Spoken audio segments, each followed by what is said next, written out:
for me, away from the technology news, the absolute key piece of importance was Jensen Huang talking about his relationship with Taiwan and Nvidia's relationship with Taiwan.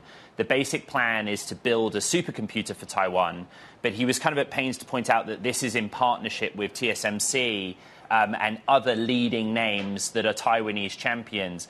Purely from a geopolitical perspective, how crucial was that, or how high level was that for Jensen Huang to say such a thing?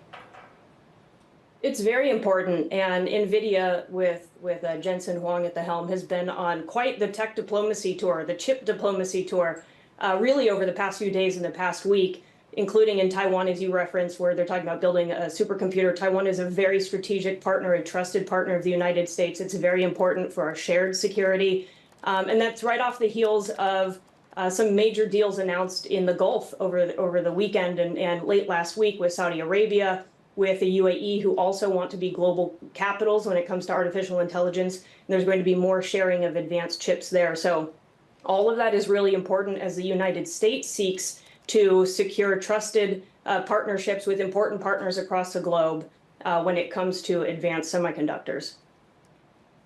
Michelle, those deals with Gulf nations, how concerned are you that they can act as sort of backdoor indirect access for China to U.S. technology? It's definitely a concern among some in the U.S. government, including in Congress. But I'll say the big picture is we have to do two things. One is maximum proliferation of American technology, including our semiconductors, because if it's not our technology, it's going to be our adversaries' technology, like China.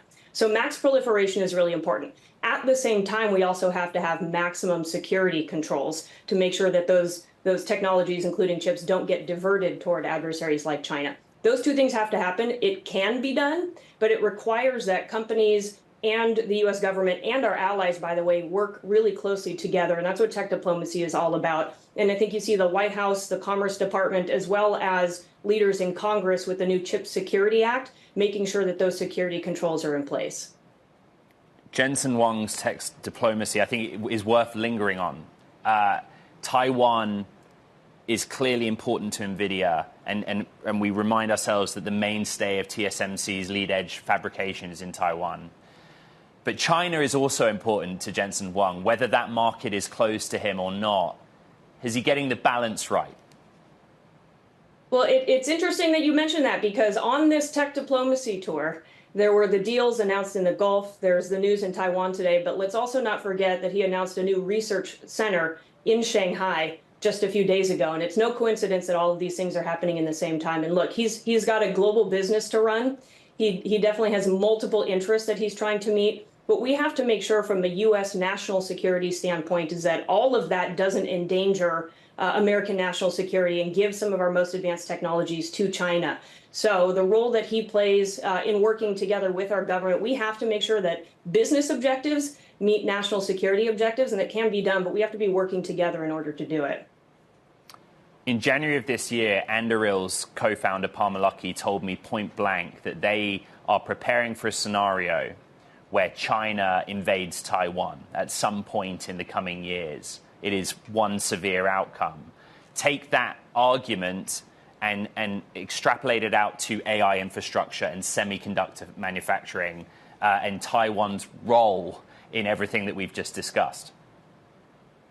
Well, it's a reason that we have to make sure Taiwan's resilience and the U.S. resilience when it comes to these critical sectors like semiconductors is really strong. And so partnerships like with Nvidia, TSMC is investing another $100 billion here in the United States to build out its fabs, to build out advanced packaging facilities. All of that has to scale so that we have some more strategic partners. And it's also with other allies like Japan, like Korea. SK Hynix is investing in an advanced manufacturing facility for semiconductors at Purdue Research Park, where the Krach Institute is. All of that has to happen more deeply and at scale in order to make sure our shared resilience and security, because we have to be prepared for a scenario like that. But rather than just try to slow China down, we have to make sure that we are turbocharging our own supply chains, our own resilience, and our collaboration with our allies.